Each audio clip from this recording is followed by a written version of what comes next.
Damn! We've all done it. We set up a dodgy temporary fence and then it has the gall not to last 10 years. Well, it turns out you can use steel posts to set up a temporary fence that should last a decade. Let me show you how.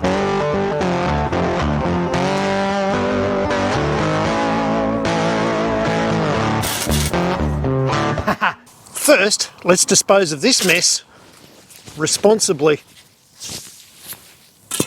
Now, to do the temporary fence properly, you're going to need 2 good steel posts. I'm using some galvanised stock posts.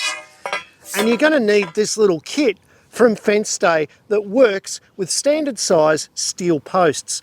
This is going to make your temporary fence more of the permanent kind. First, use what will become the top brace of your end assembly to mark out where you're going to put your posts. Then, stick them in the ground. I like to put the very end one with the holes pointing inward. That'll become evident later on. Put your 2 posts in the holes. Now we'll knock them in part way.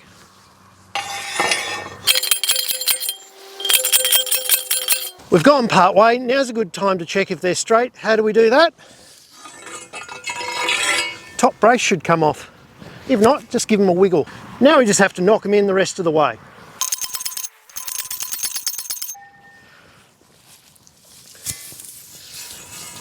Now comes the magic bit. Are you ready? Lay out your top brace, then insert the bottom brace with the sleeve pointing upwards. Use the 2 bolts included in the pack and just loosely secure the 2 together. Leave it loose and it'll go on the posts easier.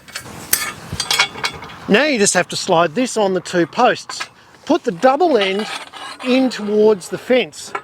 Now I know that might seem a bit strange for those of you used to box assemblies, but this is using solid steel, so it's stronger if it pushes rather than pulls like wire. So the brace is opposite to what you expect. Next, use the pre-drilled holes in the corner of each end assembly to attach it to the steel posts. Then quickly twitch it off.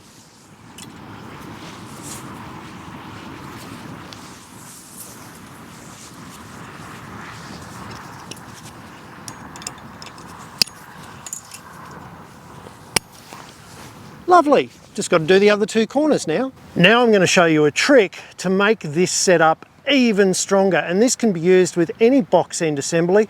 We're going to be using wire, so let's put on the safety glasses. Instead of tying off to the end post, I'm going to pull this around and I'm going to tie off behind the stay post. Now, because this is a temporary fence, I'm going to be really careful and just twitch it off. If you want something more permanent, put an end knot here. You would be surprised at how much stronger this makes any end assembly when you tie off behind the stay post rather than to the strainer post. You've just got that extra friction going around the post to help you out. And bonus, livestock can't get caught in any part of the assembly because it's part of the fence.